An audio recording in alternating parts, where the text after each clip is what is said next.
피해자 식별 가능성, 사적 경락에 침입했다, 다수 피해자를 반복적으로 범행했다, 피해자에게 심각한 피해를 야기했다, 총 6가지인데 이런 6가지 요소들 모두 해당되면 어떻게 되겠습니까? 모두 가진 범죄자다. 그러면 어떻게 될까요? 뭘 어떻게 되겠습니까? 바로 구속이지. 자, 날이 더워지고 있습니다. 날이 더워지면 발생 빈도가 좀 늘어나는 범죄가 있죠. 카메라 등 이용 촬영죄입니다. 카메라 등 이용 촬영죄는 여러 가지 유형이 있지만은 특히 길거리 등지에서 신체 노출이 있는 여성을 상대로 몰래 촬영하는 수법의 범행이 자주 발생하는 시기는 계절상 이맘때부터인 것 같습니다. 지금 이제 초여름 들어가는 시기죠. 예전에 카메라 등 이용 촬영죄 사건에 대해서 실제 처벌 사례를 이제 비교해드린 적이 있었고, 그 다음에 이제 검사의 사건 처리 기준, 구형 기준 이런 것들 설명해 드린 적이 있었죠. 그리고 하위금 수준을 좀 비교해 드린 적이 있었는데, 이번 영상에서는 카메라 등 이용 촬영죄 중에서도 벌금형이 아닌 징역형 선고 가능성이 높은 경우를 살펴보려고 합니다. 사건에 연루된 피해자나 피고인뿐만 아니고 이제 피해자 역시 참고하면 도움되는 내용입니다. 우선 성폭력 처벌법에 규정된 카메라 등 이용 촬영죄의 법정형부터 우선 짚고 넘어가 보죠. 카메라 등 이용 촬영죄의 법정형은 성폭력 처벌 등에 관한 특례법, 줄여서 성폭력처벌법 제14조에 규정이 되어 있습니다. 이 14조 규정에 따르면은 1항 보시면은 불법 촬영을 하거나, 또 2항에 보면은 반포하는 거 있죠. 불법 촬영하거나 반포하면 최대 징역 7년, 벌금이라도 최대 5천만 원까지 처할 수 있다고 규정이 되어 있습니다. 그 다음 신설된 것들은 영리 목적으로 정보통신망을 이용해서 반포를 하게 되면 최소 3년 이상 징역입니다. 벌금형이 없어요. 이 경우에는요. 이건 이제 그 텔레그램방 사건 한번 떠올려 보시면, 아, 그런 거는 징역 3년 이상이구나, 이렇게 생각하시면 됩니다.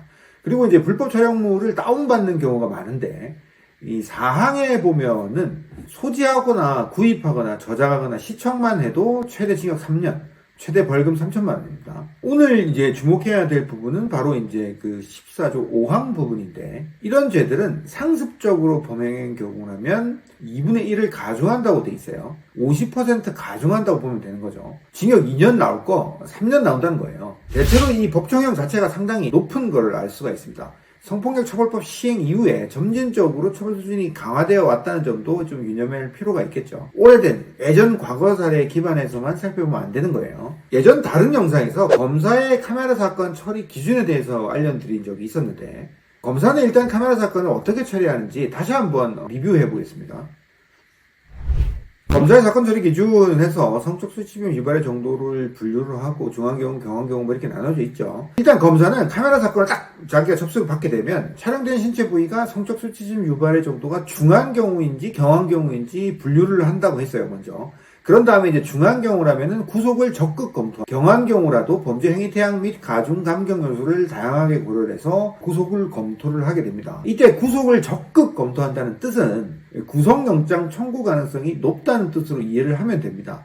구속영장 실질심사를 이제 받게 된다는 건데요. 검사가 사건 처리할 때 고려하는 이 가중 요소들이 중요하죠. 이 가중 요소 보면은 성범죄 전과, 그리고 보복 공갈 협박 목적이 섞여 있는 경우, 피해자가 식별되는 경우, 그리고 어디 들어가서 찍은 경우, 다수 반복 범행인 경우, 이거는 이제 상습범 말하는 거죠. 피해자가 심각한 피해를 야기한 경우, 이런 경우들은 검사가 안 봐준다, 이렇게 보면 되는 겁니다. 중한 경우 최소 징역 2년 이상 구형을 하고 있고요. 경한 경우라도 최소 1년 이상 구형을 하죠. 물론 이제 벌금형의 구형 기준도 있습니다. 중한 경우, 경한 경우 이렇게 몇백만 원 차이가 나기도 하는데, 이건 예전에 한번 설명을 드렸기 때문에 이번 영상에서는 벌금형 내용은 제외하도록 하겠습니다. 여기서 다시 짚고 넘어갈 부분이 바로 이 검사가 보는 가중 요소인데, 다시 한번 살펴보죠. 카메라 사건의 처벌의 가중 요소 해서 총 6가지죠. 성범죄 전력이 있거나 비난을 받을 만한 동기가 섞여 있는지, 이런 얘기입니다.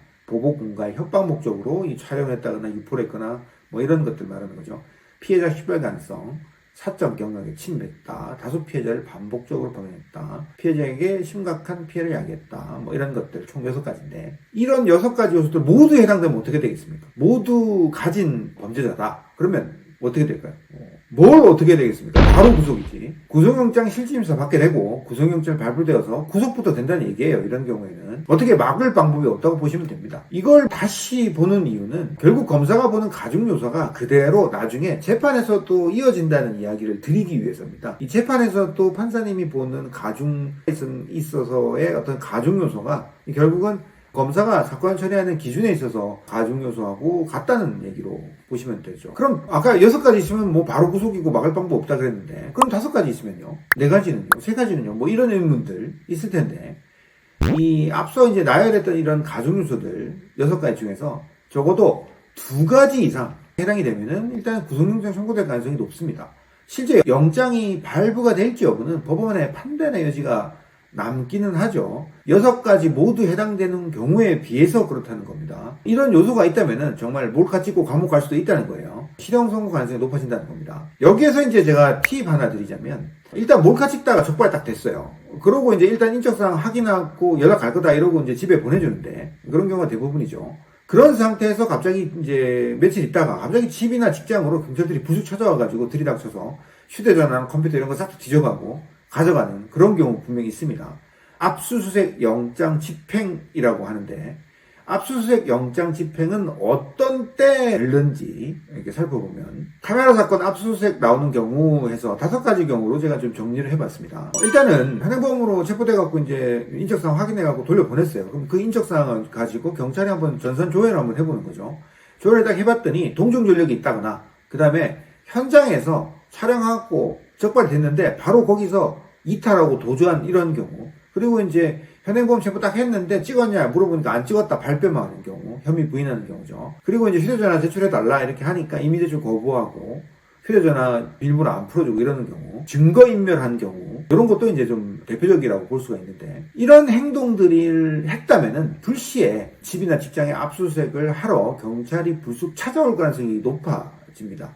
압수수색 영장 집행 시기는 언제냐면 현행범 체포돼가지고 1차 수사 이전이라도 가능하고 1차 수사를 받고 난 이후에 검찰 송치 이전이면 언제든지 가능합니다. 물론 이론상 검찰 송치 이후에도 압수수색 영장이 집행이 될 수도 있지만 실무상 대부분은 경찰 조사 단계에서 이루어지죠. 대체로 보면요. 이 피해자들이 걱정하는 것이 이 압수수색을 당하는 자체보다 실은 그것으로 인해서 자신의 가족이나 동료들이 자기가 행한 범죄 사실들을 알게 되는 걸 더 두려워하는 경향이 있는데요. 압수수색을 안 당하려면 어떻게 하면 되겠습니까? 간단합니다. 방금 설명드린 행동들 반대로 하면 되죠.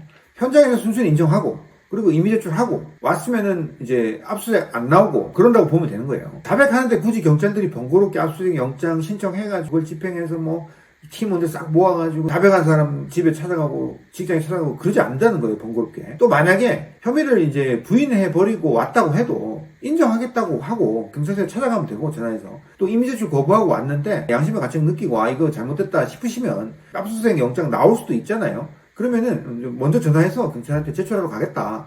찾아가면 됩니다. 집에 있으라고 해도 그냥 무조건 찾아가세요. 찾아가서 팀장님이든 뭐 다른 수사관님이든 전달해달라 이렇게 맡겨놓고 오시면 돼요.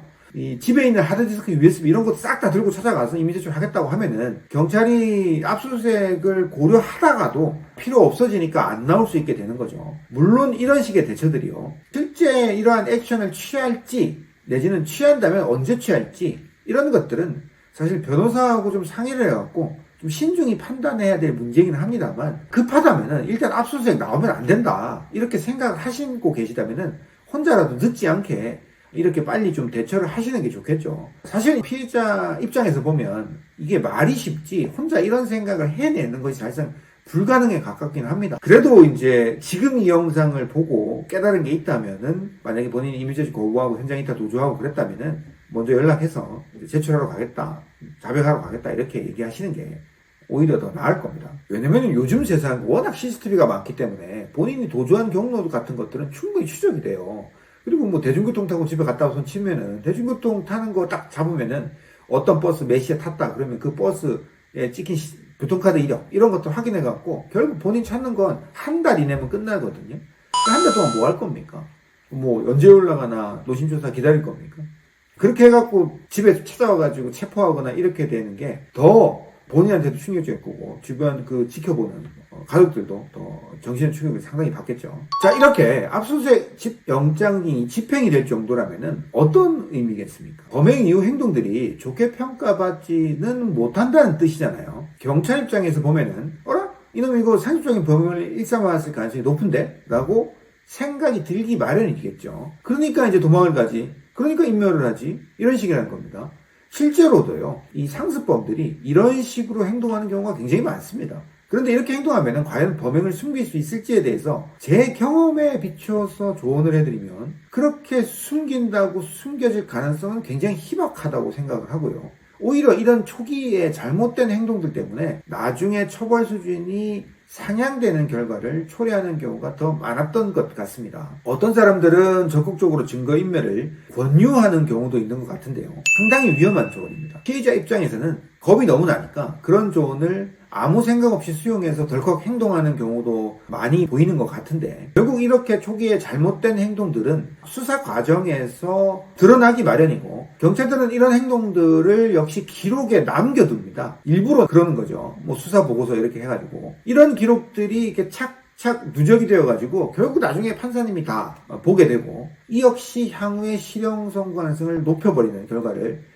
야기할 수 있다는 점. 지금 현 시점에서도 역시 간과해서는 안 될 겁니다. 그럼 이제 실제 사례들 한번 보죠. 작년 1월 영상에서 소개해드린 사례들이 중에 일부인데요. 다시 한번 보면 A하고 B 사건 두 건이 있습니다. 촬영 횟수가 88회 275회, 촬영 기간 3년, 그리고 B는 1년 4개월이죠. 기간이 상당하죠. 결국 이게 상습범들이라는 겁니다. 당연히 검사는 징역 이상 구형을 했었고요. 그렇지만 초기 수사 과정에서부터 A, B 모두 자백을 했고, 그 이후 합의도 하고 잘 대처해서 일이 확대되지는 않았고 모두 징역형의 집행유예를 받아서 이 감옥행은 다행히 면했던 그런 사례들이죠. 자세한 내용은 이 관련 영상을 좀 찾아보시고요. 이 정도 기간이면 당연히 집행유예가 나오는 건 전혀 아니란 점, 어렵게 받은 사례들이라는 점도 짚고 넘어가야 되고요. 그런데 이 A, B 두 분이요, 모두 초범이었어요. 성범죄 전력이 없는 사람들이라는 얘기예요. 바꿔 말하면은 이 상습범이라도 처음 적발된 초범이라면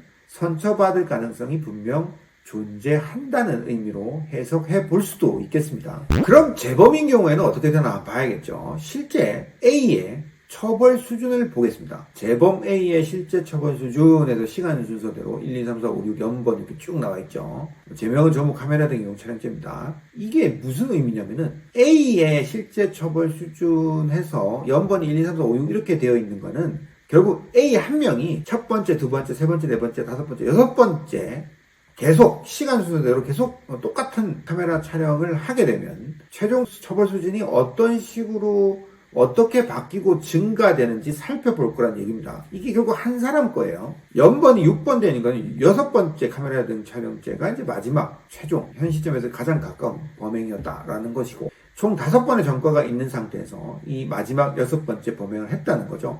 처음에는 초범이었습니다. 연번 1번 보시면 징역 6월에 집행유예 1년이 선고가 되었죠. 그 다음부터 어떻게 됐나 보면은 두 번째는 징역 6월 나왔고요. 세 번째는 징역 10월, 네 번째 징역 10월, 다섯 번째 징역 10월 이렇게 연달아 징역 10월이 선고가 됐어요. 이 특이한 것은 두 번째부터는 실형 선고가 되기 시작했다는 거고, 이 네 번째 범행 시에는 치료 감호가 선고가 됐는데, 쉽게 말해서 징역형하고 별도로 치료 감호를 위해서 정신병원에 입원도 했다는 겁니다. 입원을 시켰다는 거예요, 판사님이. 이거 이제 너무 반복이 되니까 판사님 입장에서 치료 감호를 선고를 하는 거라고 생각을 합니다.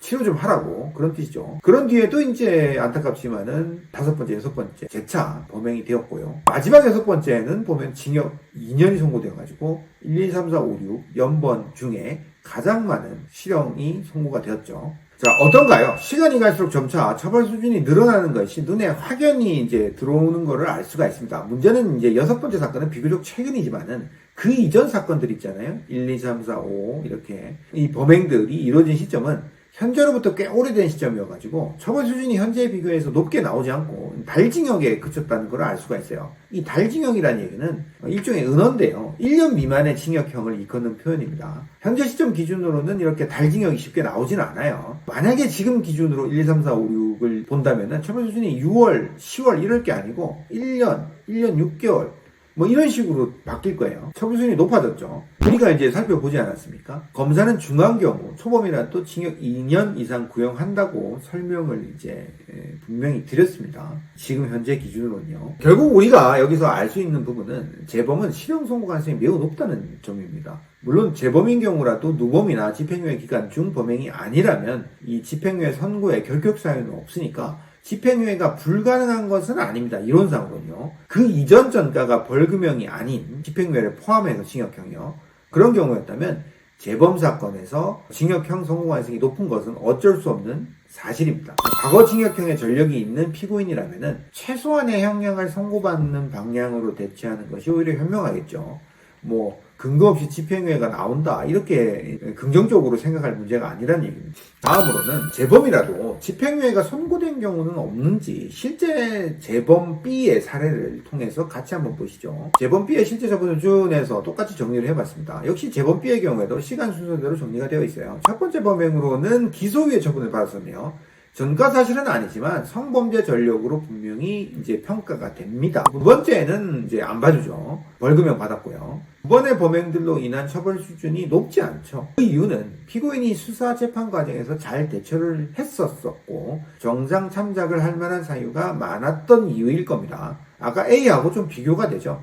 그런데 세 번째 또 이제 적발이 된 게 이제 문제인 건데 이 세 번째 카메라 등 이용 촬영죄 사건에 연루된 B의 실제 처벌 수준은 어떻게 결정이 됐을까? 그 직전 범행으로 인한 처벌이 이제 벌금형이었지만 아무래도 세 번째다 보니까 이 징역형 선고 가능성이 이제 높은 사안은 분명 맞았어요. 처벌 수준 보면은 징역형의 집행유예가 선고가 됐습니다. 징역 8월에 집행유예 2년 이렇게 나왔는데 이 세 번째 사건을 제가 담당을 했었는데 제가 재판할 때 마지막으로 선처해달라고 간곡히 호소를 했던 기억이 나는데요. 다행히 이게 이제 받아들여져가지고 집행유예가 선고가 되었었습니다. 짚고 넘어갈 부분은 직전 전력이 징역형 또는 징역형의 집행유예가 아니라 벌금형이나 기소유예 전력이 있다면 일단 정식 기소가 될 가능성이 높고 검사는 징역형을 구형을 하게 될 수밖에 없을 거예요. 그렇지만 사안에 따라서 집행유예도 가능했다는 점을 알 수가 있습니다. 이 B의 사례를 비추어 봤을 때요. 실제 B의 판결문 양형의 이유 부분을 좀 제가 따왔는데 같이 한번 보시면요. 2012년 같은 죄로 기소유예, 2018년 같은 죄로 벌금형 처벌을 받은 전력이 있다라는 거 판사님이 보셨죠.